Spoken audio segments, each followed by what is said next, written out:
बावनो हायै गोसोखौ दा बुरखाय फैसिनो नागार हायै सोलेरखौ दा जंखायफैसिनो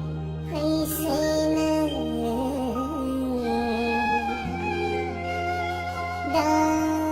बुरखायफैसिनो